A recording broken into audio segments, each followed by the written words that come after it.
My name is Rebecca Warner, and 6 years ago I buried my sister long before she died. Back then, Savannah was nothing more than a ghost town in my memories, a backdrop to betrayal, silence, and grief. I left it behind for Austin, rebuilt my career, my heart, and most of my sense of self. But last week, a call shattered everything I had carefully reconstructed. Stephanie was dead. Have you ever tried to leave the past behind, only for one call to pull you right back?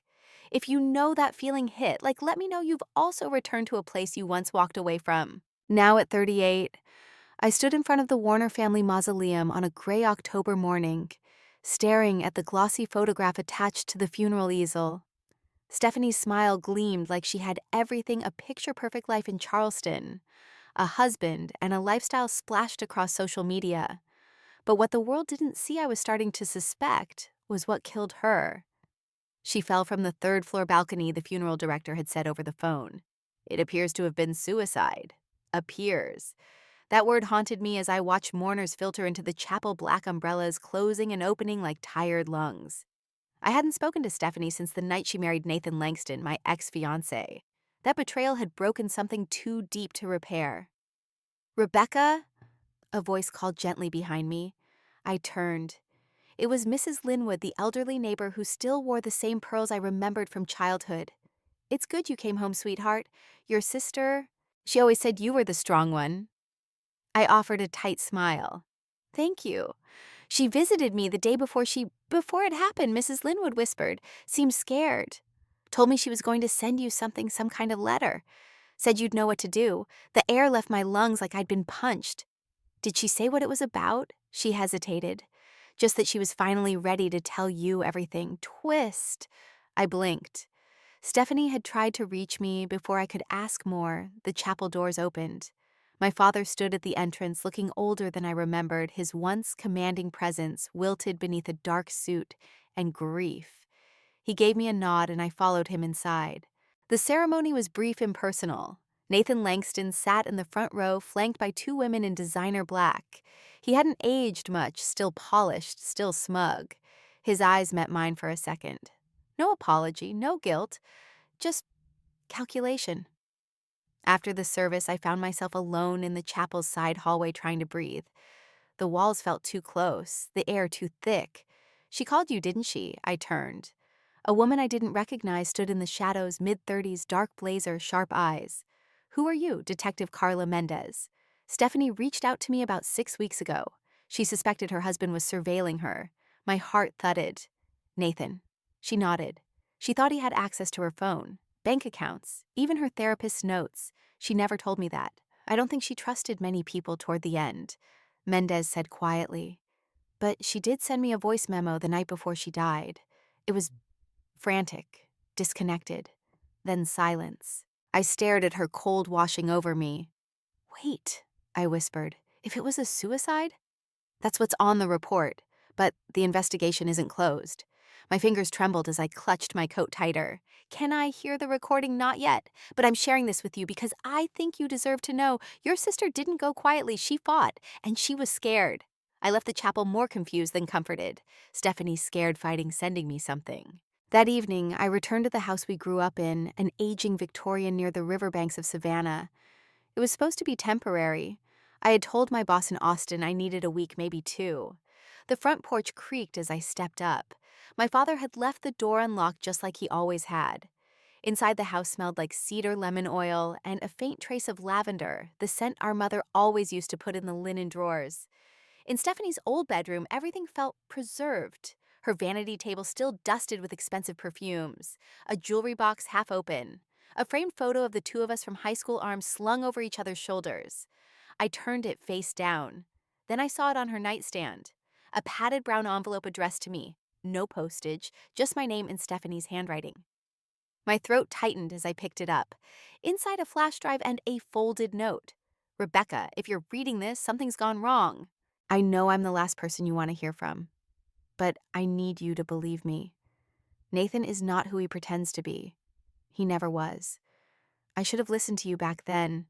This drive contains everything I've collected: audio, screenshots, emails. I was going to leave. I had a plan. But if he finds out, I don't know what he'll do. Don't let him rewrite the ending. S. I sat down slowly on her bed, pulse racing. If you've ever received a message too late, but it still shook you hit like some endings deserve to be rewritten. My sister didn't kill herself. She was silenced. I locked the door behind me and plugged the drive into my laptop. There were multiple folders: finances, recordings, therapist contracts. I clicked on the first audio file. Nathan's voice crackled through the speakers. You signed it, Stephanie. You don't get to back out now. And if you try to go public, I swear click. I shut the lid of the laptop, heart hammering. She'd been right to be afraid. Later that night, as I lay awake in the room, I used to paint pink. When I was 13, I thought about the timeline. She'd tried to contact me. She'd left evidence. And now she was dead, declared a suicide with no autopsy requested by her own husband. Why didn't I pick up that last unknown number last week? I would have heard her voice again. I might have been able to help. The next morning, I walked through the town square toward a cafe that still hadn't changed names. Every face looked vaguely familiar, older, softer, more distant. Nathan was already there, sitting outside, sunglasses on, sipping black coffee like he wasn't a man hiding a rotting secret. His gaze landed on me as I passed. He smiled, and I smiled back, tight, cold, and full of intent. The game had begun. The old neighborhood looked the same, but everything felt different. My sneakers crunched against the brick path outside what used to be Miss Evelyn's photography, a place Stephanie and I once posed for birthday pictures in matching dresses and crooked tiaras. Now it was called Past and Light, run by her son Jackson, a wiry man in his late 50s with graying sideburns and coffee breath. "You're Rebecca, right?" he said as I stepped inside, a single bell chiming above me. "Stephanie's sister." "Yeah," I replied. "I was wondering if she left anything here." He glanced at me, lips pressing into a thin line. "You're a day late." My heart thudded. "What do you mean she was supposed to pick up a set of prints last Friday?" "Special rush order. Came in with a flash drive, said they were important." I swallowed. "Did she tell you what they were?" He shook his head, then turned toward the back and motioned for me to follow. We passed shelves stacked with vintage cameras and framed wedding portraits. Jackson stopped at a filing cabinet, rummaging inside before pulling out a manila envelope. "I held on to them," he said. "Call it instinct. They're yours now." Inside were 6 photographs, sharp matte finish, large format. The first was an overhead shot of what looked like an office space, a sleek modern desk, a laptop, Nathan's laptop.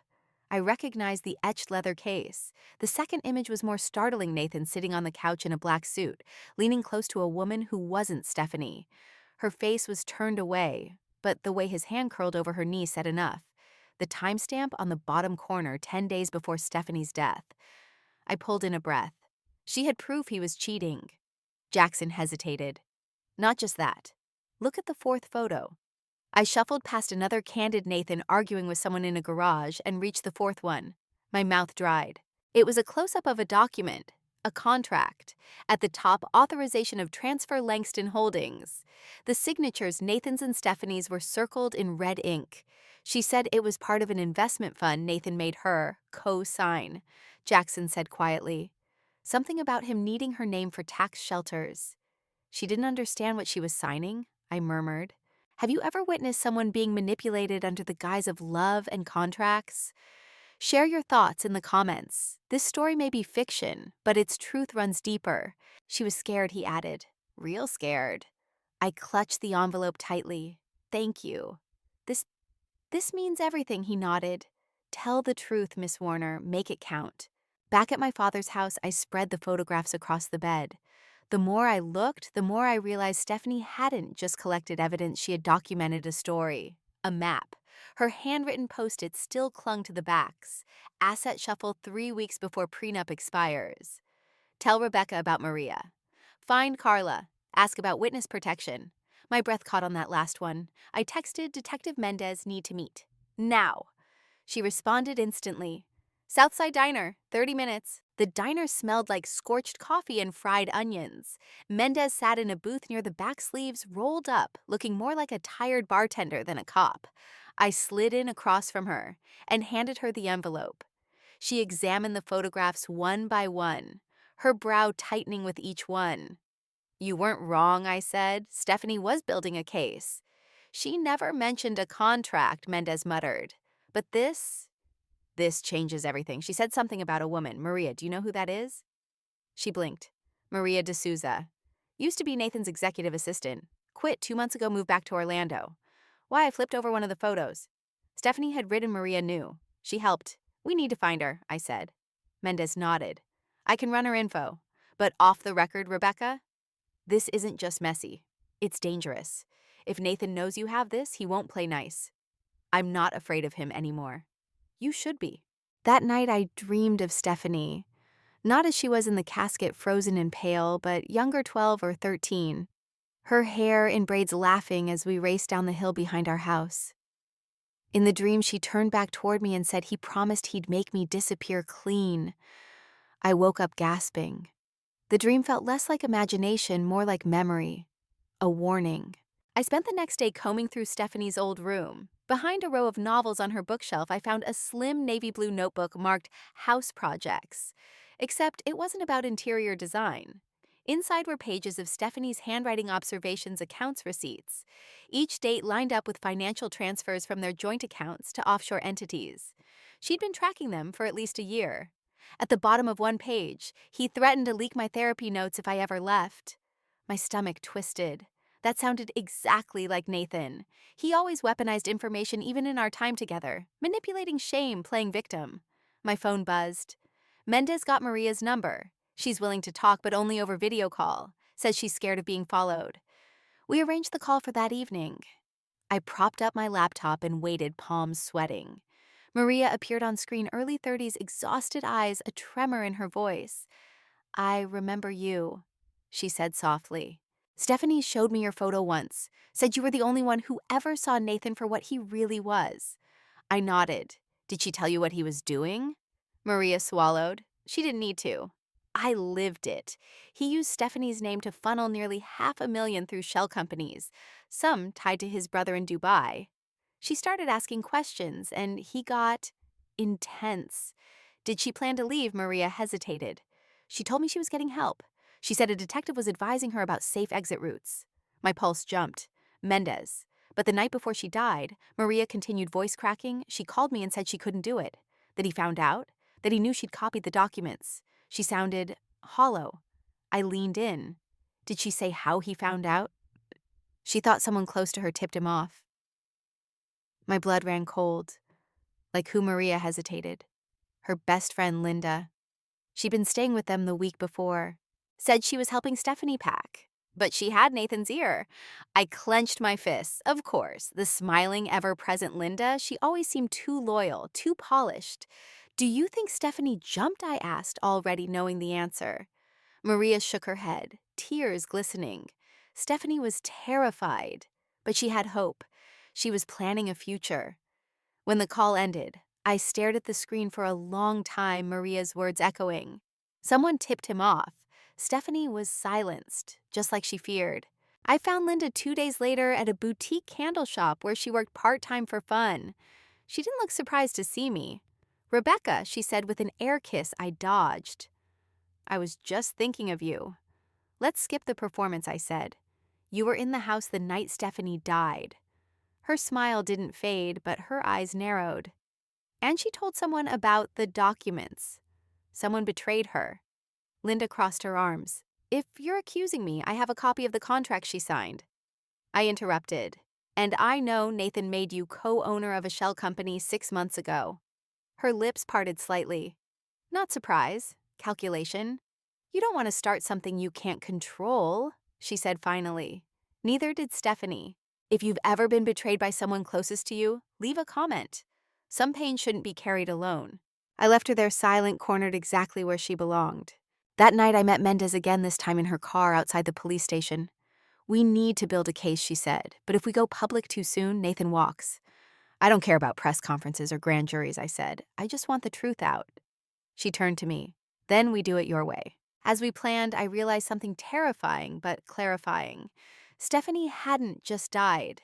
She had been erased, reduced to a tabloid headline, a tragic socialite with emotional instability. If I did nothing, her story ended there. But if I pushed, If I risked exposure, backlash, and old wounds I could reclaim. Not just my sister's truth, but mine too. The photo she printed, the contract she annotated, the fear she wrote down in her own hand.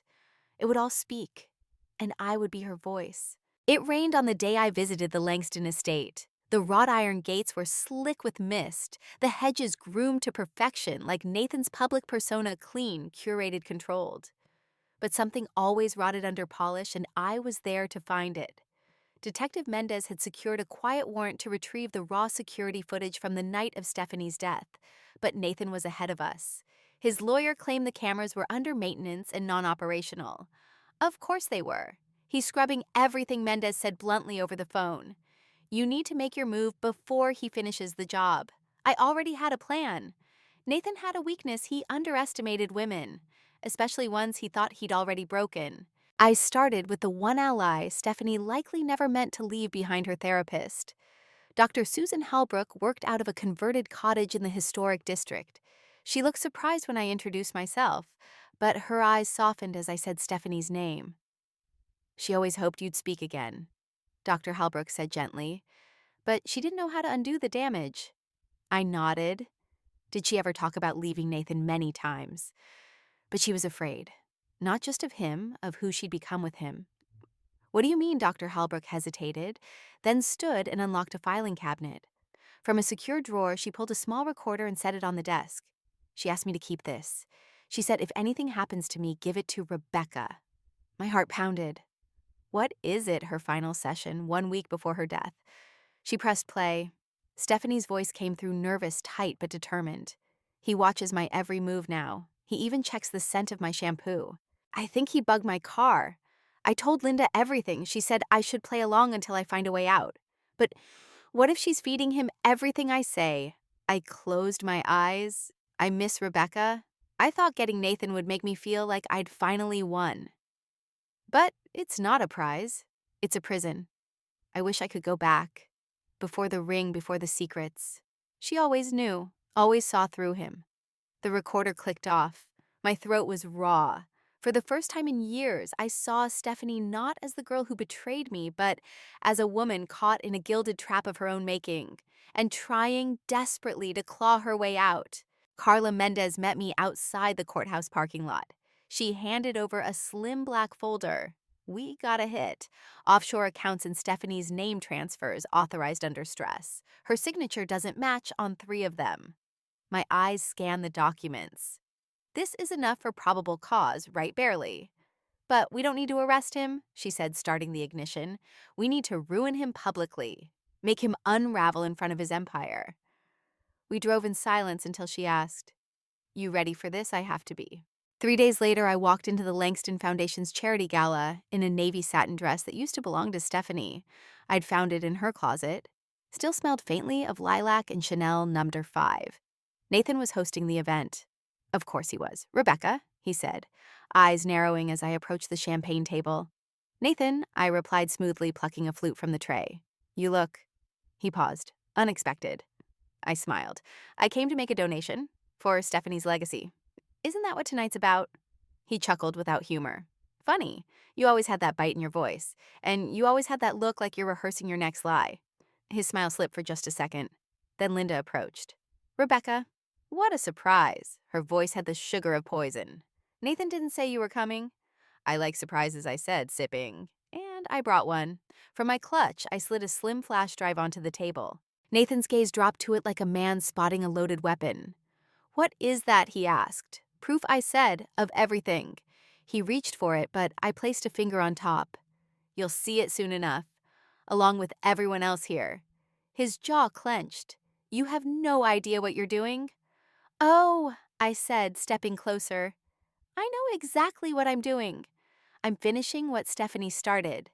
I walked away before he could answer. 10 minutes later, Carla joined me in the foyer. She handed the gala coordinator a sealed envelope. Inside was the order for live audio playback at 9:30 sharp. At 9:27 p.m., the lights dimmed in the Langston ballroom. Nathan took the stage polished and poised. Ladies and gentlemen, he began tonight, we gather not only to honor charitable causes, but to remember a woman whose passion and beauty touched so many, my late wife Stephanie. The crowd murmured respectfully. He continued, voice silky. In her memory, we've launched the Langston Women's Initiative to support women rebuilding after hardship. It's what she would have wanted. A ripple of applause. I stood at the back watching. 9:30 sharp. A different voice crackled through the speakers. Stephanie's? He watches my every move now.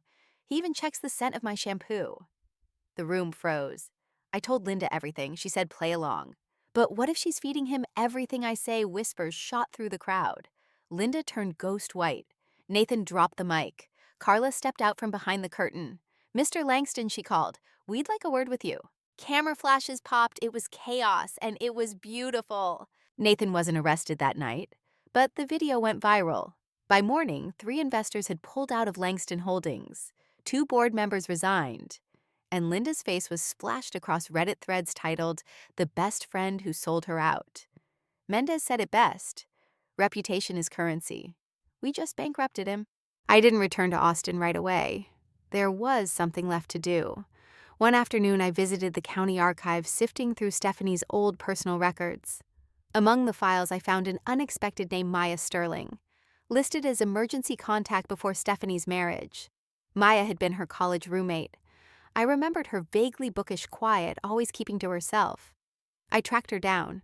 She worked at a women's shelter 2 towns over. She remembered Stephanie. We kept in touch until Nathan. I asked if she ever suspected abuse. She nodded, emotional mostly. Isolation. He chipped away at her sense of self until all she had was him. She tried to leave, I whispered. She almost did, Maya said. She sent me a message 2 nights before she died. Said she had the evidence. Said she was scared but ready. I showed Maya the photographs. She stared in silence, tears brimming. She did it. She got it all. And then someone got to her first. My final visit was to Stephanie's grave. The marker was fresh. The grass hadn't fully grown back. I knelt down and placed the photograph of her and me, age 11 arms, looped around each other in matching t-shirts beside the flowers. I see you now, I whispered. Not who I thought you were. Who you really were. A breeze lifted my hair. I wish we'd had more time.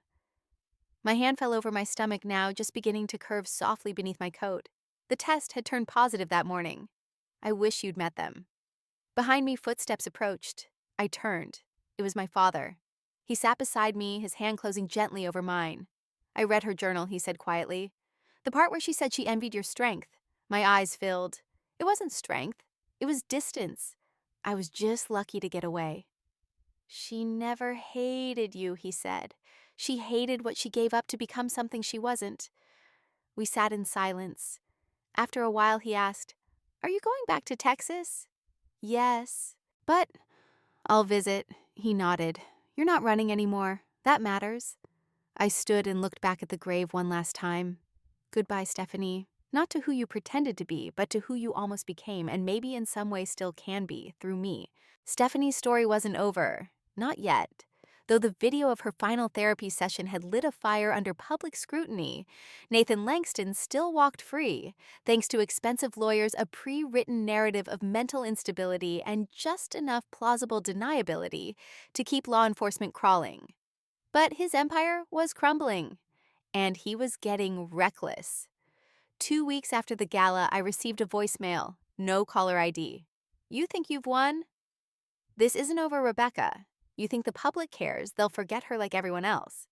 You're playing a game you don't know the rules of. His voice was strained, angry. That was his first mistake. Detective Mendez and I knew the clock was ticking. If Nathan sensed we were close to tying Stephanie's death to his financial fraud, he'd either disappear or double down. We needed to force his hand publicly, definitively, and on our terms. So we set the trap. Mendez had a connection at The Current, a national podcast that specialized in exposing white-collar predators. We pitched them the story, carefully edited evidence interviews with Maria and Dr. Hallbrook, even Jackson from the Photoshop. They agreed to run a 2-part special titled The Wife Who Vanished Before She Could Speak. It would air on the 1-month anniversary of Stephanie's death. But that wasn't enough. Nathan could hide behind silence. He needed to be confronted. Directly. That's when I decided to do something I once swore I never would. I invited him to a memorial. The Langstons had planned a private invitation-only remembrance event at one of Savannah's oldest botanical gardens. I knew about it because the garden's event coordinator, a woman named Janine, had been a client of mine in Austin years ago. She slipped me the guest list. I decided to create a counter-event open to the public held in the city's historical center square. Flyers, online posts, local press within days, we had dozens of RSVPs. People remembered the recording. They remembered Stephanie's voice. I called it Her Truth, Her Voice. I didn't send Nathan an invitation. I sent him a challenge. The day arrived hot and golden early November light streaking through Savannah's sycamore trees. A microphone was set at the front of the square under the shade of the same oak tree. Stephanie and I used to sit beneath as kids, sharing candy and whispering secrets we thought only sisters could keep. I stepped up to the podium. Thank you all for being here. I began my voice steady, despite the tightness in my chest. 1 month ago, my sister died in what was ruled a suicide.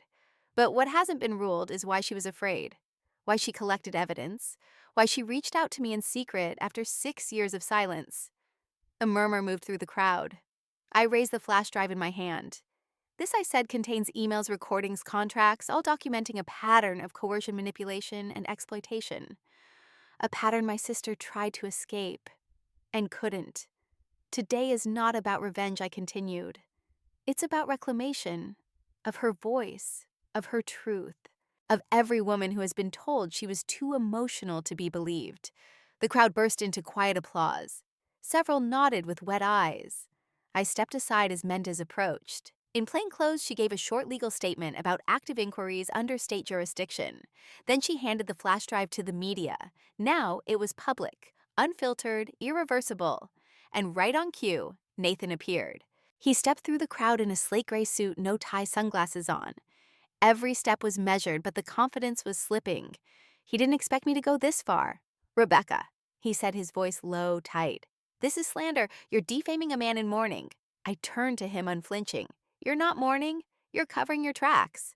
Camera lenses turned toward us. Phones raised. Voices quieted. I stepped closer. I have a signed affidavit from Maria, a voice recording from Stephanie, and now the court of public opinion. None of this proves I pushed her. He spat. I didn't blink. But it proves you trapped her, stole from her, gaslit her until she didn't know what was real anymore. Careful, he warned, jaw tight. You keep this up, I'll sue for defamation. I leaned in, smiling slightly. Good.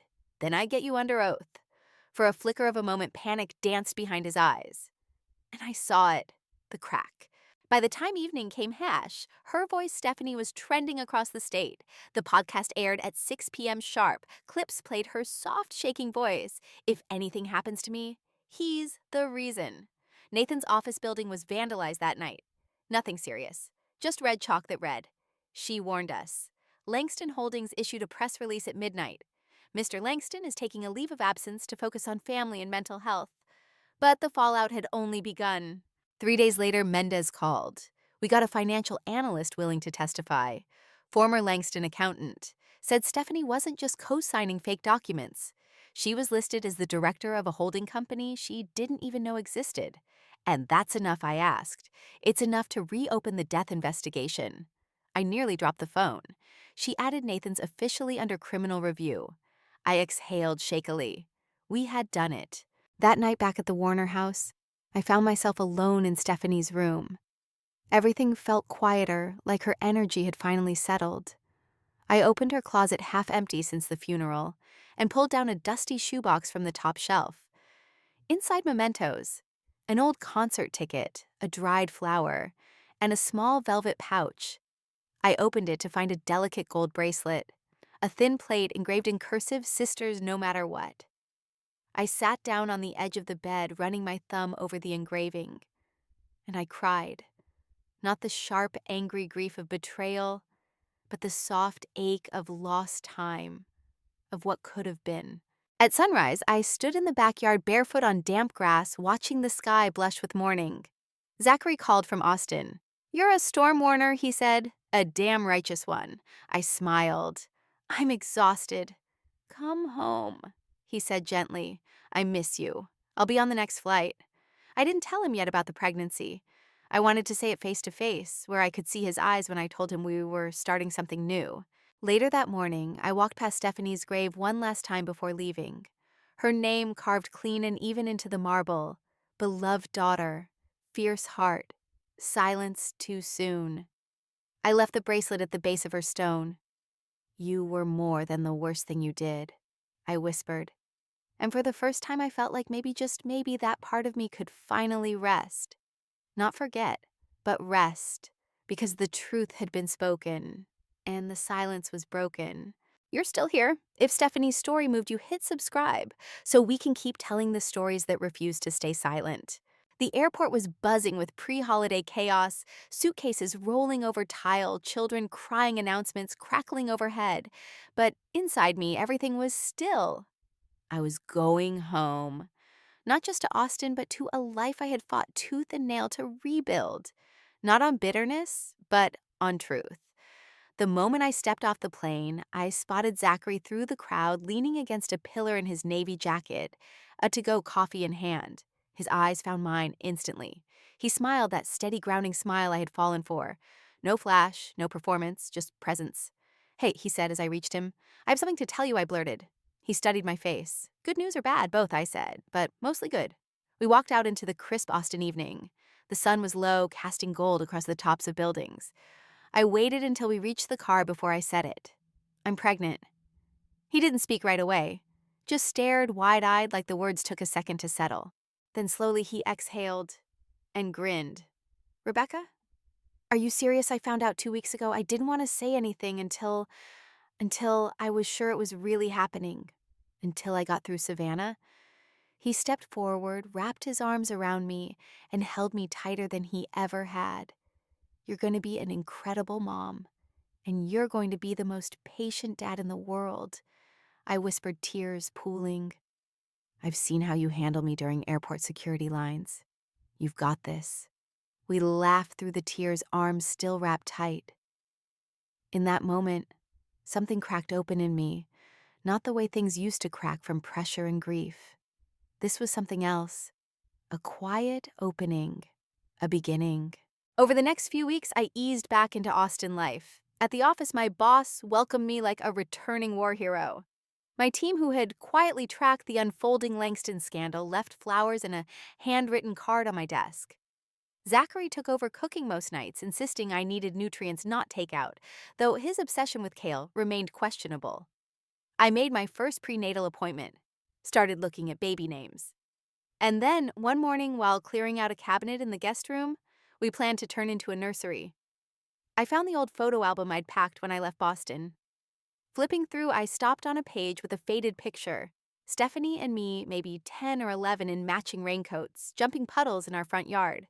Her mouth wide with laughter, my eyes squinting at her, amused and annoyed in equal measure. I sat on the floor, the photo resting on my knees. She was there. Somewhere under all the mistakes, all the jealousy and distance, that girl was still there. And I finally let myself miss her, not the version I'd built in my mind, but the real one. The complicated, stubborn, scared, and loving girl who tried too late but still tried. A week before Christmas, I received a letter. Handwritten, no return address. Rebecca.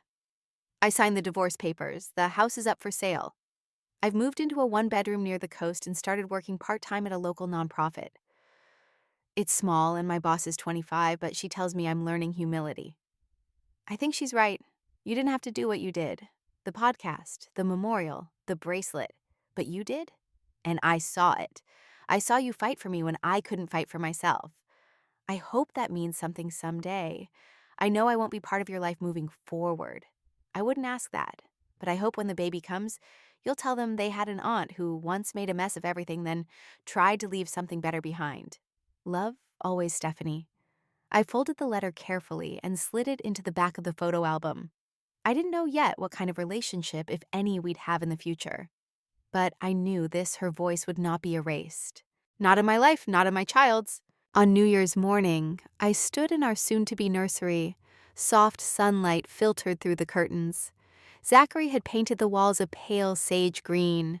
There was still no crib, no toys yet, but there was promise in the emptiness. I placed a single-framed photo on the windowsill. Stephanie and me older now, arms tentatively linked at my wedding to Zachary the day we stood side by side again, not fully reconciled, but not strangers anymore. Below the frame I slid in a note. Her story ended too soon, but not without being heard. I rested my hand over the small curve of my belly. "Your aunt made mistakes," I whispered, "but she mattered. And I hope one day you'll be brave like her and kind when others are not. I hope you'll know your story belongs to you, no one else." Outside wind rustled the tree branches. A new year, a new life, and for the first time in a very long time, peace. This story is a reminder of the power of reclaiming oneself and the truth hidden beneath. If this journey touched your heart, please consider sharing it so that stories like Stephanie's continue to spread, and join us by subscribing to not miss our next inspiring narratives.